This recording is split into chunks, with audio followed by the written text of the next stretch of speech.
जग्गू कौवा रात को हर रोज ऊंचे पेड़ पर बैठकर लाल लाइट को देखा करता था। ये लाल लाइट बहुत सुंदर है, एक दिन मैं इसे पास जाकर जरूर देखूंगा, लेकिन कोई भी मेरे साथ जाने को तैयार नहीं है। रात देर तक लाल लाइट को देखने के बाद जग्गू कौवा अपने घर चला जाता है। जग्गू बेटा, इतनी देर क्यों कर दी घर आने में, कहाँ थे तुम? मम्मा, मैं लाल लाइट देखने गया था। जग्गू बेटा, ना जाने वो लाल लाइट देख देख कर आपको मिलता क्या है, हर रोज रात को वो लाल लाइट देखने चले जाते हो आप। मम्मा, मुझे वो लाइट बहुत अच्छी लगती है। एक दिन जग्गू अपने दोस्त कुकू से कहता है, कुकू दोस्त, मैं कई दिनों से वो सामने वाली लाल लाइट देख रहा हूँ, तुम मेरे साथ चलो, मैं वो लाल लाइट पास जाकर देखना चाहता हूँ, लेकिन पहले मुझे अपनी मम्मा से पूछना होगा, फिर ही मैं तुम्हारे साथ जा सकता हूँ। फिर कुकू अपने घर जाता है और अपनी मम्मा से पूछता है, मम्मा, जंगल में दूर एक लाल लाइट दिखाई देती है। मेरा दोस्त जग्गू कौवा वो लाल लाइट पास जाकर देखना चाहता है, क्या मैं उसके साथ चला जाऊं? कुकू बेटा, रात का वक्त है, रात के वक्त छोटे बच्चे अकेले कहीं नहीं जाते और वो लाल लाइट इंसानों की बस्ती में है और इंसान बहुत जालिम होते हैं, पूछे और बताए बिना जमीन से पत्थर उठाते हैं और पक्षियों को मार देते हैं। मैं अभी जाकर जग्गू को बताता हूँ कि वो लाल लाइट तो इंसानों की बस्ती में है।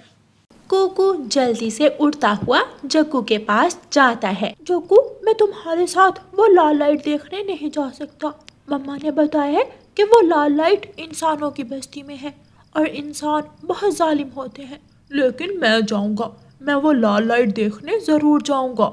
ऐसे कहते हुए जग्गू कौवा लाल लाइट की तरफ उड़ जाता है। जग्गू अकेला चला गया, मैं अभी जाकर जग्गू की मम्मा को बताता हूँ। कुकू जग्गू कौवे के घर की तरफ जाता है। आंटी आंटी, जग्गू इंसानों की बस्ती की तरफ लाल लाइट देखने चला गया है। क्या? ये तुम क्या कह रहे हो कुकू बेटा? आंटी, जग्गू ने मुझसे भी कहा था साथ जाने को, लेकिन मेरी मम्मा ने मना कर दिया और वो अकेला ही चला गया।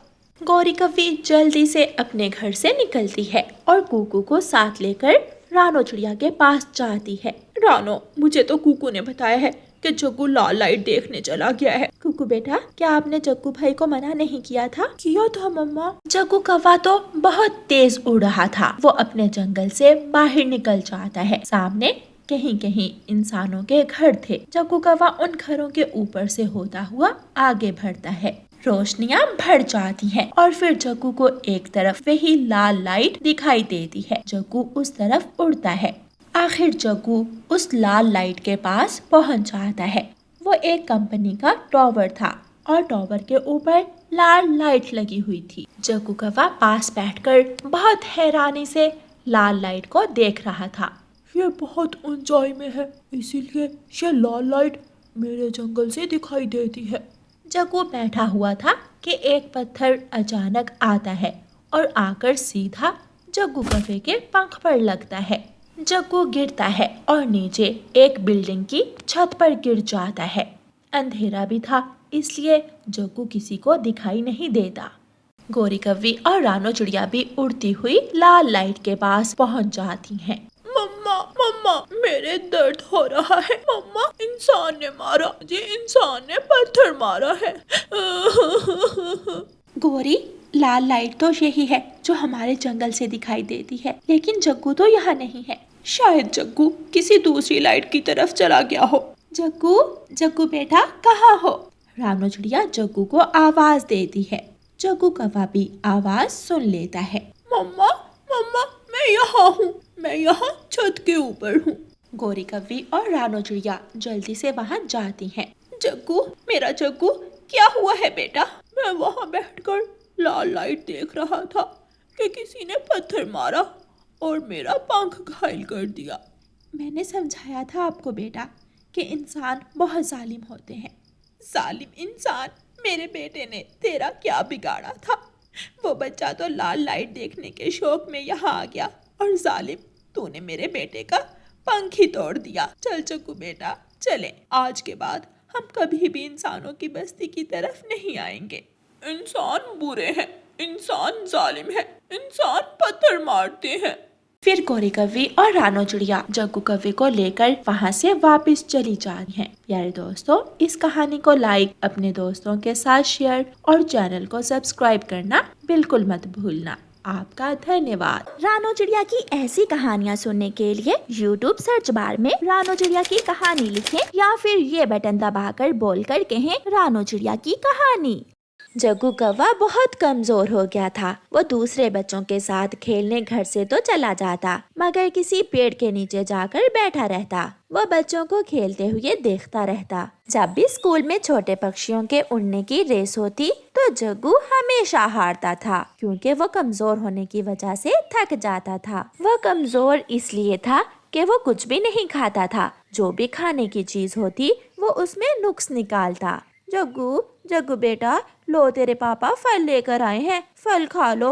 नहीं, मैं नहीं खाऊंगा, मुझे दाना खाना है। लो तो फिर तुम दाना ही खा लो। ये दाना सूखा है, मैं ये नहीं खाऊंगा।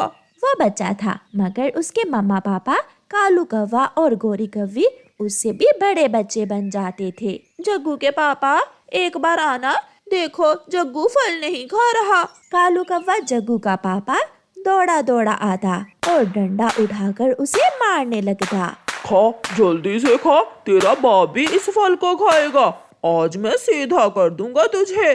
नतीजा ये निकलता कि जग्गू कौवा सीधा होने की बजाय और भी जिद्दी होता गया। वो मार खा लेता मगर अपनी जिद पूरी करता था। एक दिन गोरी और कालू जग्गू को बुलबुल डॉक्टर के पास लेकर जाते हैं। ये बहुत कमजोर हो गया है, आप इसे पौष्टिक भोजन दे, जैसे अंडा, दूध, फल और मछली। क्या करूं बुलबुल डॉक्टर, बहुत कोशिश करने के बाद भी जग्गू कुछ नहीं खाता। इसे मार से नहीं, प्यार से समझा कर देखें। बच्चे मार की बजाय प्यार से बात मान लेते हैं। इसे अप्रिशिएट किया करें, छोटी छोटी बातों पर इसका हौसला बढ़ाया करें। दूसरी तरफ चिड़िया अपने बेटे कुकू को हर बात प्यार से समझाया करती थी।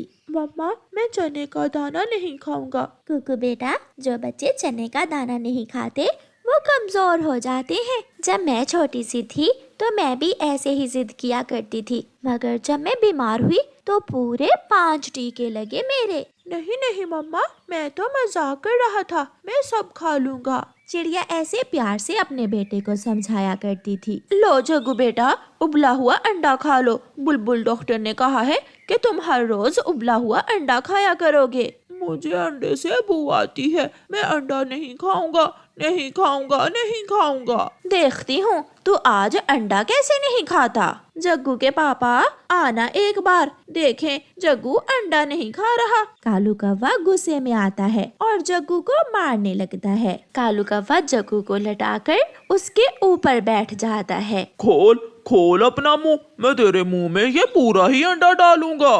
कुकू बेटा, मैं अभी आई। ये कौवों के घर से कैसा शोर आ रहा है। शोर सुनकर पड़ोसन चिड़िया कौवों के घर आती है। कालू, कालू शर्म करो, छोड़ो बच्चे को, कैसे मारपीट कर रहे हो बच्चे के साथ। चिड़िया, तुम नहीं जानती हो इस बच्चे को, इसने हमारे नाक में दम कर रखा है, ना कुछ खाता है ना पीता है और सारा पैसा दबाव में लगवा देता है ये हमारा। कालू, छोड़ो इसे। चिड़िया जग्गू को एक तरफ कर लेती है। बच्चे मार से या ऐसे डांटने से और बिगड़ते हैं, इसे प्यार से समझाओ। चलो जग्गू, मेरे साथ चलो बेटा। मैं जग्गू को कुछ दिनों के लिए अपने साथ अपने घर ले जाती हूँ, फिर देखना जग्गू सब खाएगा और हर कहना मानेगा। ले जा चिड़िया, हम भी तो देखें कमी कहाँ है हमारे समझाने के तरीके में, या फिर ये बच्चा है ही ऐसा। देखता हूँ मैं भी। चिड़िया, तुम इसे कैसे सीधा करती हो।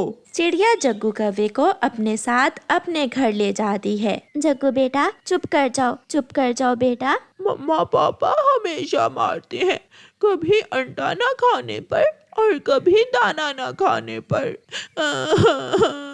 फिर चिड़िया जग्गू को अपने साथ दाना लेने जाती है। कुकू बेटा, आप जग्गू से बातें करो और मैं आपके लिए फल ढूंढ कर लाती हूँ। चिड़िया दोनों बच्चों को एक पेड़ पर बिठाकर दाना लेने चली जाती है। जग्गू, दोस्त तुम्हारा भी है। मैं अपनी मम्मा का हर कहना मानता हूँ, सब खा लेता हूँ, क्योंकि मम्मा पापा सब जानते हैं हमारे लिए क्या बेहतर है और क्या नहीं। चिड़िया मीठा फल लेकर आती है। कुकू वो फल खा लेता है। जग्गू बेटा, आप भी खा लो। नहीं, मुझे ये पसंद नहीं है। अच्छा, मैं छिलका उतार कर देती हूँ आपको। देखते हैं कि ये फल मैं खत्म करती हूँ या आप। ऐसे चिड़िया बहुत प्यार से जग्गू को फल खिला देती है। सुबह नाश्ते में चिड़िया अंडा ऑमलेट बनाती है। मुझे अंडे पसंद नहीं है। कुकू बेटा, अपने दोस्त जग्गू को खाकर बताओ कि अंडा ऑमलेट कैसी बनी है। कुकू अंडा ऑमलेट खाने लगता है।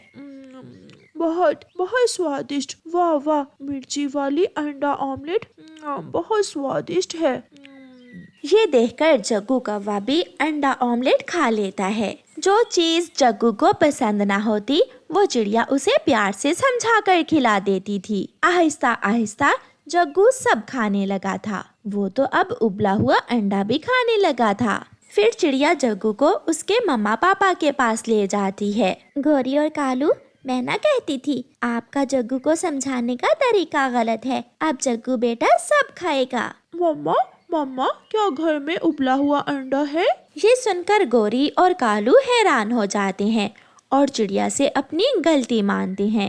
हाँ चिड़िया, मैं मान गया कि बच्चों को समझाने के लिए मार से ज्यादा प्यार की जरूरत होती है। ऐसे जग्गू कौवा सब खाने लगता है और गोरी और कालू अपने जग्गू को प्यार से समझाने लगते हैं। प्यारे दोस्तों, हमें कमेंट करके बताएं कि आप कौन सी चीज खाने में जिद करते हैं। और प्यारे दोस्तों, इस कहानी को लाइक, अपने दोस्तों के साथ शेयर और चैनल को सब्सक्राइब करना बिल्कुल मत भूलना। आपका धन्यवाद। कालू कौवे की खरबूजे की खेती। दूर किसी जंगल में एक चिड़िया और कौवा पड़ोसी थे। दोनों ने अपने अपने घरों के पास एक खेत में खरबूजे की खेती की हुई थी। दोनों के खरबूजे अब पकने लगे थे। मम्मा मम्मा, जल्दी चले, मैंने खेत में देखा है कुछ खरबूजे पके हुए हैं। हम पके हुए खरबूजे तोड़कर मंडी में बेच आते हैं। गुड़िया बेटी, आप खेत में जाइए और मैं बैलगाड़ी लेकर आती हूँ। गुड़िया खेत में जाकर खरबूजे की बेलों को उठा उठा कर देखती है और पके पके खरबूजे बेलों से तोड़ तोड़ कर एक जगह इकट्ठे करती है। मम्मा चिड़िया भी अपनी बैलगाड़ी लेकर खेत में पहुँच जाती है। गुड़िया गुड़िया बेटी सुनो, आप पके हुए खरबूजे टोकरी में डालकर बैलगाड़ी पर रखो और मैं कौवों से मंडी के भाव पूछ कर आती हूँ। कौवे भैया, मेरे खेत के खरबूजे तो पक चुके हैं। मैं अपने खरबूजे तोड़कर मंडी ले जा रही हूँ। क्या आपको पता है आजकल मंडी के भाव क्या चल रहे हैं? चिड़िया चिड़िया, मेरी पत्नी गोरी कौवी मंडी गई हुई है भाव मालूम करने, वो आने ही वाली होगी। इतने में गोरी कौवी भी आ जाती है। गोरी, कैसे हैं मंडी के भाव? क्या तेज हैं या कम? कालू, मंडी तो बहुत तेज है। खरबूजे के दाम तो आसमान को छू रहे हैं। जल्दी जल्दी से हम अपने खरबूजे तोड़कर मंडी ले जाते हैं।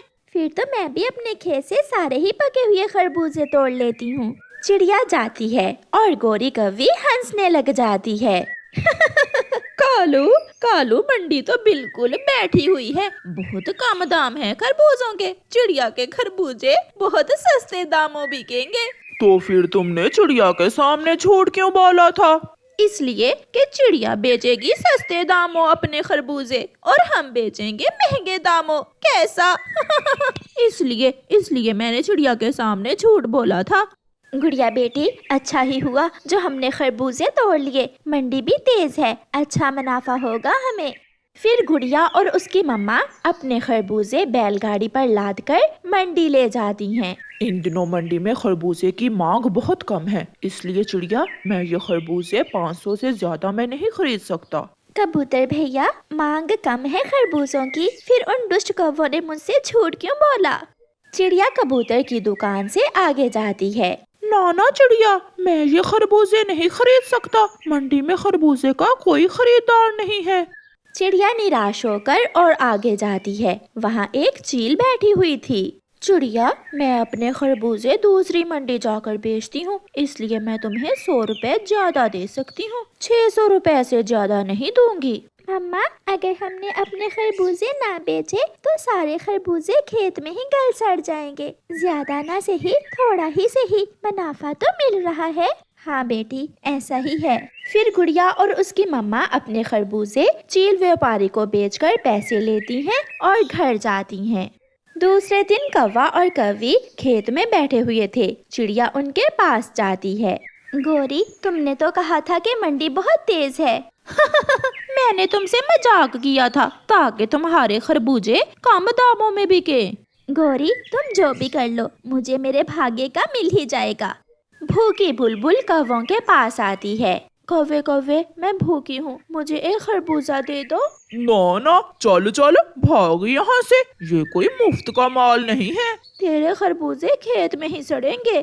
बुलबुल चिड़िया के पास जाती है। चिड़िया चिड़िया, मुझे एक खरबूजा दे दो, मैं बहुत भूखी हूँ। बुलबुल बहन, एक क्या, तुम 2 ले जाओ। वैसे भी मंडी में खरबूजों के भाव बहुत कम हैं। बुलबुल चिड़िया से 2 खरबूजे लेकर खुशी खुशी चली जाती है। उस दिन चिड़िया अपने खेत से सारे खरबूजे तोड़ लेती है, मगर गोरी और कालू कौवा तो अभी तक खरबूजे महंगे होने का इंतजार कर रहे थे। कालू जी, हमारे खेत के खरबूजे पककर तैयार हैं, मगर हम अपने खरबूजे अभी नहीं मंडी लेकर जाएंगे। जब भाव ऊपर जाएंगे फिर ही हम मंडी जाएंगे। हाँ, हम चिड़िया की तरह सस्ते खरबूजे नहीं बेचेंगे। रात हो जाती है। सब सोए हुए थे। जब रात को बादल की जोर की गरज के साथ सबकी आंख खुल जाती है। गुड़िया बेटी, बहुत जोरों की बारिश है। अच्छा ही हुआ जो हमने सस्ते खरबूजे मंडी में बेच दिए, वरना सब तबाह हो जाता। गोरी गोरी, बारिश बहुत तेज है और हमारे खरबूजे भी पक कर तैयार हैं। ऐसा ना हो कि खरबूजे गल सड़ ही जाएं। कालू, कुछ नहीं होगा, मुझे सोने दो, सुबह जाकर देखेंगे। सुबह भी हो जाती है। बारिश रुक गई थी। कौवा और कौवी अपने खेत में जाते हैं तो देखते हैं कि उनकी खरबूजों की बेलें पानी में तैर रही हैं और सारे के सारे खरबूजे गल सड़कर बिखर चुके हैं। सब तबाह हो चुका था। कालू, हम लुट गए कालू। इसे तो अच्छा था कि हम भी चिड़िया की तरह अपने खरबूजे सस्ते दामों ही बेच देते। ज्यादा मुनाफा के लालच में हम थोड़े से भी गए। फिर कौवा और कौवी खेत में बैठे रोते रहते हैं और उन्हें उनके लालच की सजा मिलती है। प्यारे दोस्तों, इस कहानी को लाइक, अपने दोस्तों के साथ शेयर और चैनल को सब्सक्राइब करना बिल्कुल मत भूलना। आपका धन्यवाद।